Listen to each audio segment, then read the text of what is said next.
Hello and welcome to our webinar today on Southwest Minnesota Arts Council's Art Project Grants for fiscal year 2022, which for us runs from July 1st, 2021 through June 30th, 2022. I am Carolyn Koska, the Grants Administrator here at Southwest Minnesota Arts Council. And we'll just start out and I'll run down what we're going to talk about today. I'll talk briefly about Southwest Minnesota Arts Council. We'll take a look at the guidelines for this grant program. We'll go over to our website and look at what resources are available for you there. Then we'll go into the grant system and walk through the application. And we'll finish up talking about the grant process, or what happens after you submit an application. I will be stopping a couple times for questions. So if you want to either note those down or add them in the chat, and we'll stop those couple times to answer those. And then at the end, if you'd like to talk more about your specific project, we can do that. So the Southwest Minnesota Arts Council, or SMOC, is a nonprofit organization committed to promoting and encouraging the development of the arts in the 18 counties of Southwest Minnesota by serving as a source of funds and technical services, which enable local organizations, educational institutions, and individuals to sponsor, create, and promote the arts in their communities. Here is our region down in the southwest corner of the state. We are one of 11 regional arts councils that cover the whole state of Minnesota. Our funding comes mostly from the state of Minnesota, some from their general fund, but mostly from the Arts and Cultural Heritage or Legacy Fund. We also receive funding from the McKnight Foundation, which we use for some of our grants for artists. And we also receive donations and memberships from individuals and organizations within our region. Some things that we are committed to include supporting artists and arts organizations in creating, producing, and presenting high-quality arts activities, overcoming barriers to accessing high-quality arts activities, instilling the arts into the community and public life, supporting high-quality, age-appropriate arts education for all ages to develop knowledge, skills, and understanding of the arts, and supporting events and activities that represent the diverse ethnic and cultural arts traditions of the region. So these are some things to think about, keep in mind as you're thinking about ideas for grant projects, because everything that we fund needs to ultimately relate back to these commitments. On to our guidelines for this grant program. The intent of our Art Project Grant Program is to encourage creation, performance, and appreciation of the arts. This program is open to nonprofit organizations and to units of government, which would be like a city or a county government. And the side note that schools should apply through our Arts in the Schools grant program, not through this art project program. Your organization needs to be located within our region. Here are the 18 counties that make up that region, or on tribal lands within that service area. We acknowledge that this region occupies the traditional, ancestral, and contemporary lands of the Dakota people who have stewarded these lands throughout the generations. Some ideas of what you can do as a project under this grant program. Any kind of music performances, dance performances, theater, and all of those can be either put on by community groups or brought into the community. This can fund visual art exhibits, readings by authors, art classes for community members of any age, public art, and arts festivals. And I'm sure there are more things that you could think of to do with this grant, but those are the kinds of things that we generally see. So for this program, you can request up to $7,000 for your project, or if you're doing a prepackaged theater project, which would be something like bringing in Prairie Fire or Missoula Children's Theater, you can request up to $2,500. That's because schools can also request that type of project, and we're kind of keeping the amounts the same But for all of these, no matching funds are required this year, which means that you don't need to put up any of your organization funds toward the project unless it costs more than the amount that you can request. And a side note that if your organization receives operating support from us, you cannot include prorated operating costs in the budget for these grants. So here are some things that we can't fund under this program. We can't fund projects that don't have an art focus, activities of a for-profit organization or business, educational projects within a school system. That again would be under our Arts in the Schools grants instead. We can't fund projects where artists are required to pay excessive entry or exhibition fees, activities that take place outside of Minnesota. So we are using state funds, and that is a rule related to the funds.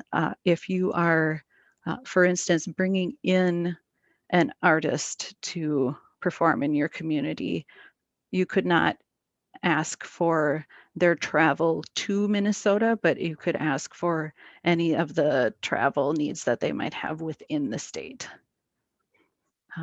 We also can't fund activities that are not open to the public.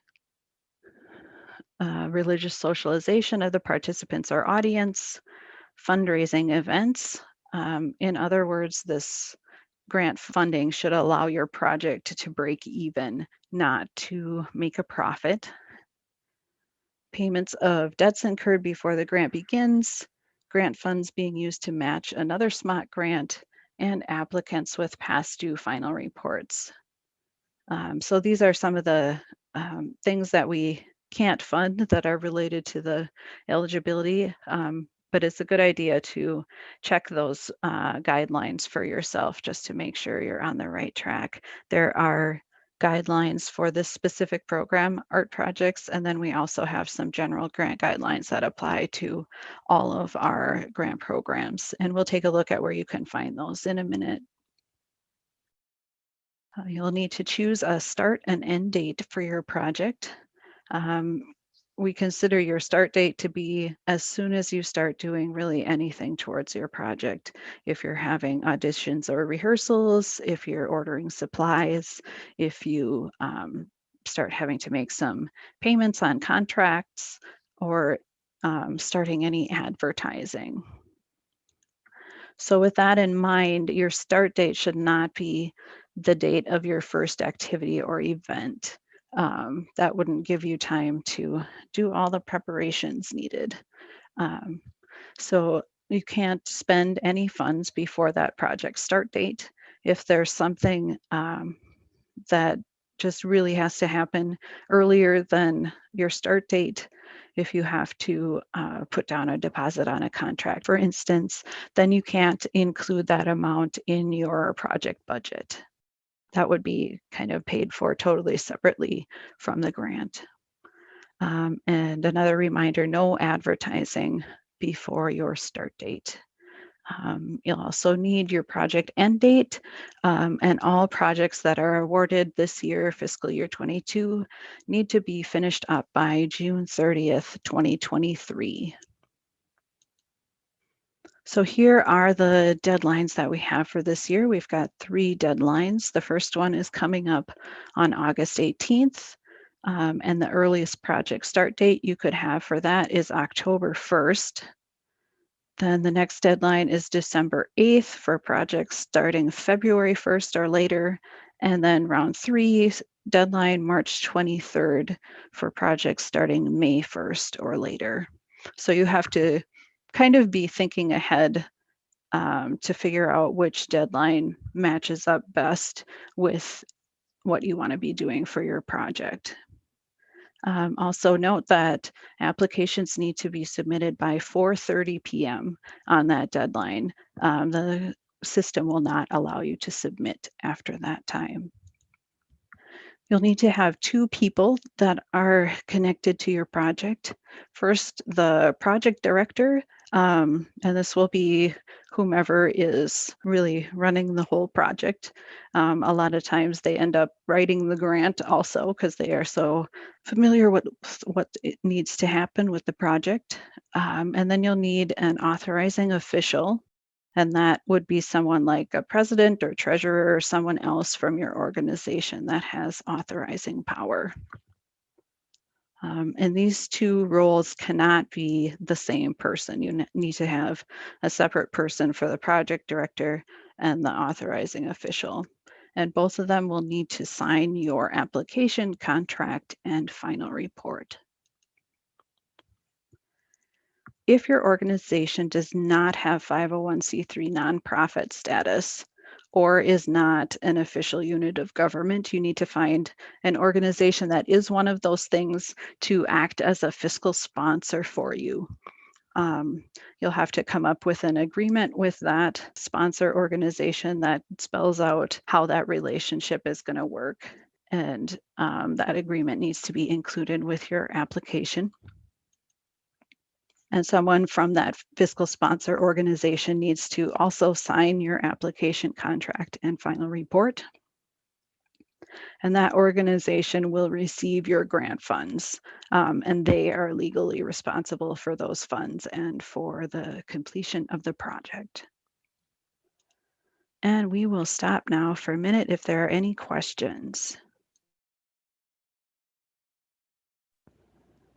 I don't see any questions that were asked in the chat. We will move on. We're going to head over to our website. So here is our website. I'm just going to point out one thing first here on the home page. This is the easiest place to access our grant system. If you scroll down just below the slides here, there's this black grants box, and there is a login button. So that'll be your fastest way to get to the grant system. Then I'm just going to show you our workshops and assistance page here. Basically, everything you need to know about learning about these grant programs or getting questions answered or getting help is on this page. It talks about our grant support open office hours on the second Tuesday of the month. We've got a couple of just open Q&A sessions about any of our grants. Those dates are listed here. Some information about scheduling some time to work with me if that is something that you need. And then here are listed all of our webinars for each of our grant programs.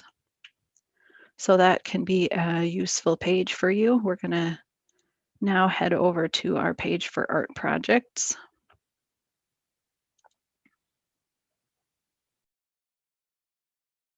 And you'll see here's another place you can get to the grant system, this Apply Now button. So on our page here, this goes through all of those deadlines for you and some other important dates like when our board is making decisions on your round. And if you come back to here later, this will be where a recording of this webinar will be posted. Then we have some materials for you. Here are the guidelines for this program, art projects. We've got also our general grant guidelines, again, that apply to all of our grant programs, so make sure to read through both of those. Then we've got our application questions, and they are in a Word document.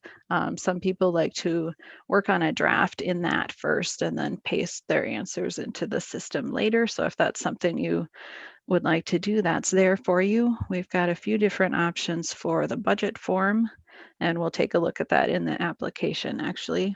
And then we have here our scoring criteria that the reviewers will be using to score your application. Coming soon will be the final report questions in a Word document. And then these are just a couple of tutorials and guides for using the grant system. So we are going to click our Apply Now button to go to that grant system. And as you get to the login page, if you have an account in the system already, you can just log in. If you are new to the system, you can click the Create New Account button here. If you're not sure whether you or someone from your organization already has an account, please contact us and we can get that figured out so that you don't accidentally create more accounts than you need. So we are going to log in here.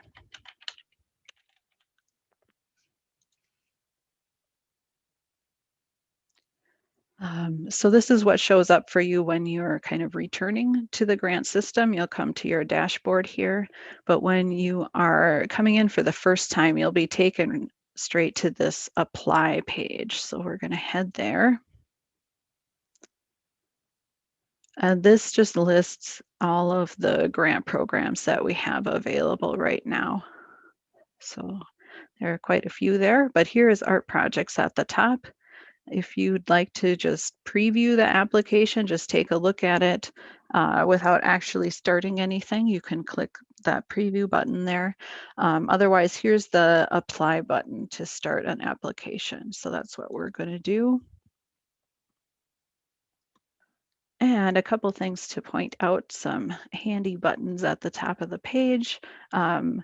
If you would like to be working in a different language, we have Google Translate embedded into the grant system. So you could switch over to a different language if that is what you need. This copy previous answers button. If you have done applications in the system before, you can choose one of those to copy answers from that over into new application, which is really handy for your sort of background information about your organization, things like that. So that can save you a little time if you've been working in here before. Then we have the collaborate button. And with this, you can invite someone to come work on the application with you. So you would put in their email address here, choose what level of permission you want to give them, and then you can type a message here, whatever it is that you want them to do. If you want them to read through the application for you, if that you want them to add in some audience numbers that they have. This is also handy if you want them to sign the application for you. So this will send an email invitation to them, and all they need to do is create a quick password, and then they'll be able to come in here and work on the application. Here are a couple of ways to get some questions answered or get help. If you click here, you can schedule some time on my calendar. You can just choose how you'd like to meet, and it'll bring up some days that are open, and you can choose a time there. Otherwise, feel free to email any questions to me. Here's my email address here. So at the top, you will put in a name for your project and the amount you're requesting, although you'll probably want to wait to fill this in until after you've done your budget form. We've got some of those documents linked here again, and some tips for working on your application. I'll just touch on the character limits. We have really a pretty large allowance for each of these fields, and we're really not expecting you to use that up. We want to provide that space in case there's something you have a lot to say about, but just don't feel like you need to fill in the text box. Depending on what question, even a few sentences to a few paragraphs may be plenty, as long as you are covering everything that was asked in the question. So you'll start out describing what your project is going to be, and it just gives you a note here that there are some details about that you'll be asked about later in the application, so you don't need to provide everything here, but just what are you wanting to do. You'll enter in your start and end dates, and then this spot here, if you have events going on as part of your project, you can put the dates, times, locations in there. And then from this, we are able to put that onto our area arts calendar. So this next section here, it starts out asking about the artistic vision behind your project. What are you trying to do artistically with this project? Which artists have you chosen and why did you choose them? Or if you're a group of artists already, why did you choose a particular theater production or concert program? Just what is your rationale for making these choices? You'll need to include artist resumes or bios for all the artists that are going to be involved in your project. You can upload those here. If you know you're going to need someone and haven't found them yet, if you're still looking for teachers for some art classes that you're going to hold, then you can describe what you're actually looking for and how you will make that choice of who that will be. Then for those artists, you'll need to provide some work samples. There are some instructions here for different types of samples, whether they're written, images, audio, or video. We have 3 upload fields here of 10 megabytes each. So you may need to combine images or files into one PDF. We've got some links here that can help you do that. So you'll have those upload fields, and then you also have some fields where you can provide some links. And for both of those in these text box, you'll explain what it is that you are attaching. Then we ask you to think about the underserved in your community. Which groups are underserved by your organization or underrepresented in your organization? You can think about things like race or ethnicity, language, socioeconomic level, ability, etc. And then of those groups in your community that may be underserved, what will you do to reach out to or involve one or more of those groups so that they specifically can participate in your project? So we've got some examples here of what that might be. One of the best ones is including members of that group in your planning to find out what they want or need from this project. Maybe you are translating some marketing materials, providing some transportation or childcare. So those are some ideas. And then also think about ADA access. Do you have an access plan? And how are you going to ensure that the project will be accessible to those with various disabilities? Then we actually ask you to think about the impact or outcomes of this project. You can think about why this project is important. Is it meeting particular artistic needs of those that are involved? Does it fit with your organization's mission? And then what impact do you expect this is going to have on your community or your organization? And so we're looking for you to come up with specific changes that you think could take place. And they might be changes to artistic skills, knowledge, attitude, or behavior of participants, audiences, and artists. And then once you have that figured out, how do you plan to measure or prove that those changes have taken place? So how are you going to gather feedback or results? And then once you have those results, what are you going to look for in that would say, yes, we succeeded in what we were trying to do? There's a spot here to upload an evaluation tool, which would be if you're using a survey, and then just some audience numbers that you expect will participate in your project. Then it asks, these are some kind of more planning questions. Besides those artists that you mentioned above, are there any other personnel who will play a large role in your project? So this would be maybe if you have a paid project director who is running your project.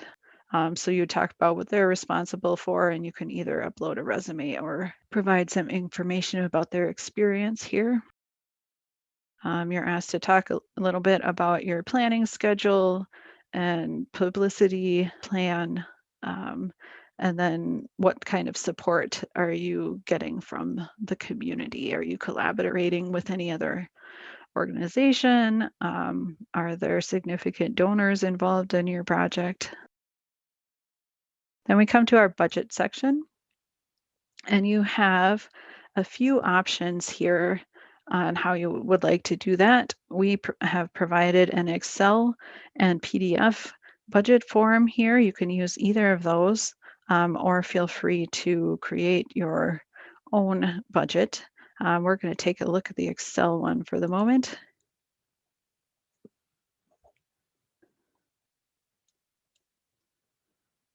So here's our Excel form. You can put in your project title up there. You've got a bunch of lines where you can enter expenses that you're going to have. We'll throw some amounts in here.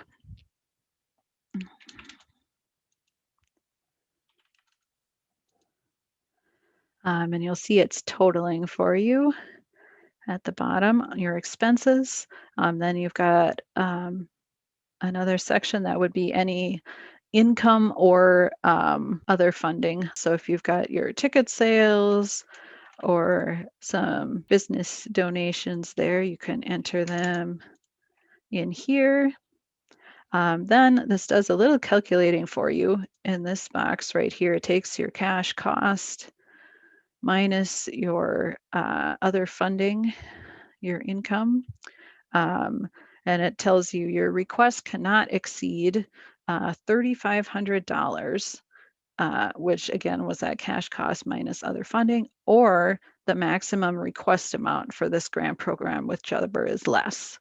So we've got our $3,500 here, and then we find art project 7,000. So 3,500 is less than 7,000, so that's our amount we can request. Let's say we were a little confused and said, we want to request 3,600. Then this will tell you here, you have a profit of $100, which we don't want that. We want our profit to equal 0. So we have to adjust somewhere by this amount. You could reduce your income, or we could have changed our amount requested. So that's just kind of a double check to make sure that you, one, have your project fully funded, and two, are requesting the right amount. So you would fill this out, save it to your computer, and then you can upload that right here. You've got a budget narrative field. If there are some details that didn't fit into that budget spreadsheet, if you want to break down some costs a little more than they fit in that spreadsheet, or just describe things in a little more narrative way, you can do that here. Then we've just got some information about your organization, your mission statement, brief history, types of programs you offer, who you serve. That goes there. Some information about your board.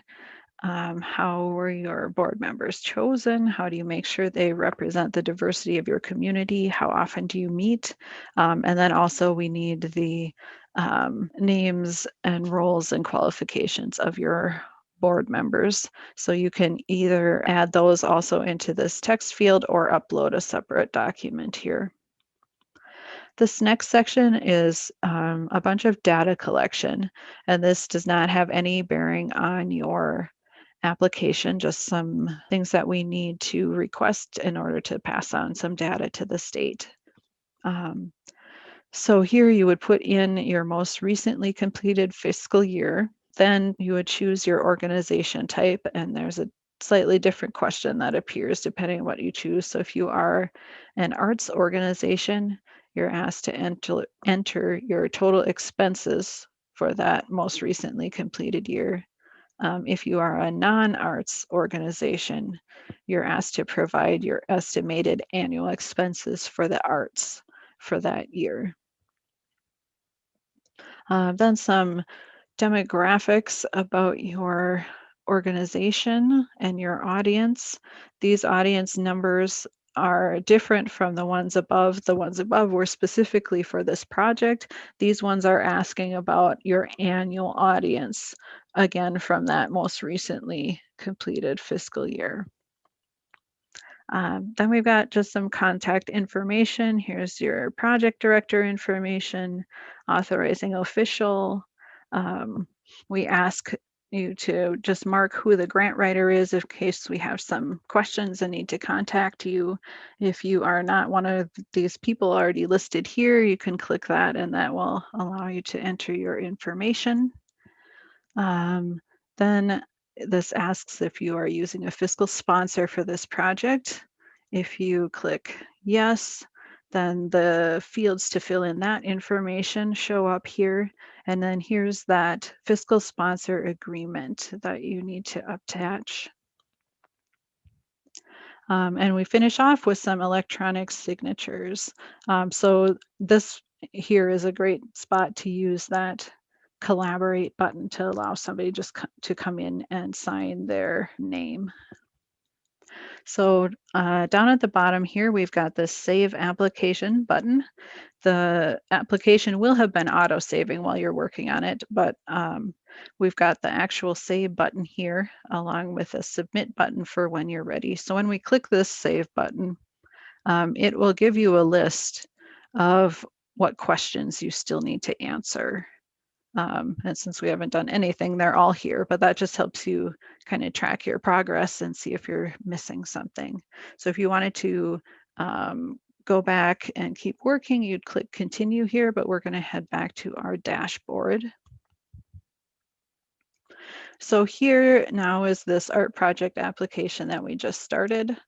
If you want to go back in there and keep working, you just click edit application here. And this is your same place where you would come back if you're awarded a grant, and your contract would be there, your final report would be there, all listed under this one project. All right, so we're just going to head back over to our slides for a second and stop again if there are any questions. Not hearing any questions, we are going to keep moving forward. Some tips as you are working on your application. It's a really good idea to start early, just to give you time to gather everything that you might need. If you have to track down some work samples from artists, if you have to look up some numbers and really find out what things are going to cost, and also to get any questions answered from us.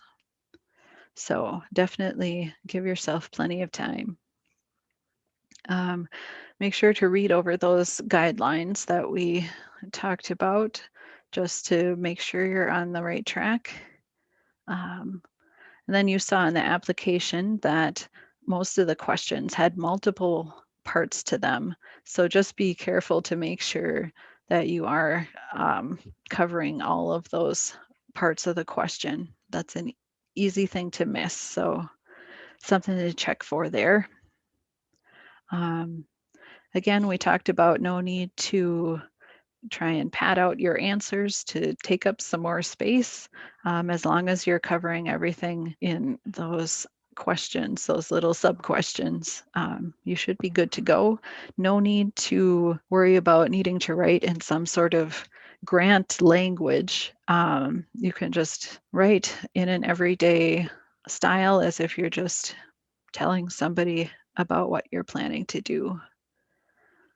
It's also a good thing to assume that the grant reviewers don't know anything about your organization or your project. We are drawing reviewers from our whole 18 county region. So it is quite likely that they may not have heard of your organization or your particular event that you do all the time.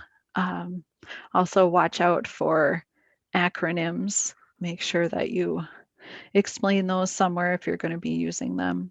Um, and it's a good idea to just have somebody else read through your application. And if they are someone who doesn't know a whole lot about your organization or project, that's even better because they can kind of check to see if there's anything that you thought was just obvious, but you're just so used to your own organization that you forget that other people may not know.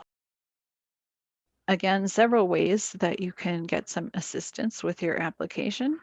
You can call us to talk about your project before you even start an application to make sure that you're headed into the right program, that everything is eligible.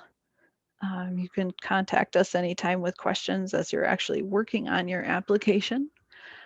And then we actually can review your application for you before you submit it. If you let us know up to about 2 weeks before the deadline that you have a draft ready, we can go in there and take a look, let you know if you're missing anything or need to come at one of the questions from a slightly different angle. If it gets to be 2 weeks or less before the deadline, we can't guarantee that we're able to look at it, but definitely ask. That can be a really useful process. So after you submit your application, the first thing that happens is that we as staff review your application for eligibility and completeness. If we find that there's something missing at that point, you will get 48 hours to fix that. And that is our sort of last contact with your application as staff. We don't have any say over what gets funded. We're just kind of here to facilitate the application process for you. So once all of the applications have passed that initial review, they'll go on to a panel of individuals from around our region who will discuss and score the applications based on the criteria for the program, which we'll look at in a second. And then their recommendations go to the SMOC Board of Directors, who will make the final funding decisions based on those recommendations. So for our art projects, these are the criteria that are going to be used in scoring your project. We've got the artistic quality and merit of the project. That is worth 18 points, and that is really based on the information you provide about the artists along with the work samples. So those are really important. Then they'll look at the impact on the participants and audience. That's worth 8 points. They'll look at what you're doing to reach the underserved. That is worth 5 points. And then they'll look at your ability to accomplish the project, which is also worth 5 points. And if you pull up that scoring criteria document that was on our website and in the application, that'll break down each of these into some more specific things that they'll be looking for. So I would definitely take a look at that. So after the panel part of the process, applicants can also be awarded one additional percentage point for each of the following of these criteria that they meet. If they are a first-time applicant to us, if their organization is led by or primarily serving BIPOC or LGBTQ communities or people with disabilities, or if they are from a county that has received fewer grants from us in the last fiscal year. If your grant is awarded, you'll need to complete a contract. And then after your contract is completed, you'll receive 80% of your grant award around the time of your start date. Then you'll receive the remaining 20% of the award after the project and final report are completed. You'll need to acknowledge the grant on any marketing materials that you have. You'll need to include a credit line that will be um, included in your grant contract. You may also need to add this legacy logo depending on the source of your funds, but we will provide everything to you so you'll know what that credit line is if you need to use this logo, and all of that will be sent to you so you don't have to worry about making sure you're including the right information there. You'll have to complete a final report within 60 days after your project end date. It can be a good idea to look through that report when you're just starting your project, just to know what kinds of information you're going to need to gather as your project is happening. And we do expect that you're going to spend what you said you were going to from your budget. This is not the time to then start finding ways to save money on your project. We really need you to spend out your full amount of the grant. But if it does look like your expenses are going to need to change, please contact us and we can get those changes approved for you. So that was it for our art project grants. I just am going to mention a couple other opportunities coming up for organizations. We have a webinar coming up for our equipment and facilities improvement grants on July 27th at 5:30, and the next deadline for that grant program will be September 8th. We've got another webinar coming up for our operating support grants. That webinar is on August 5th at noon.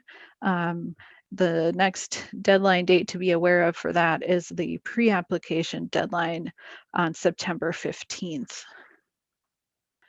Here is just our contact information again. Feel free to contact us anytime with questions, and we'll just open up for any discussion if there are any things you'd like to talk about your particular project. All right, I am not seeing or hearing any questions, so we're going to wrap up. Thanks for joining us today, and we hope to hear from you.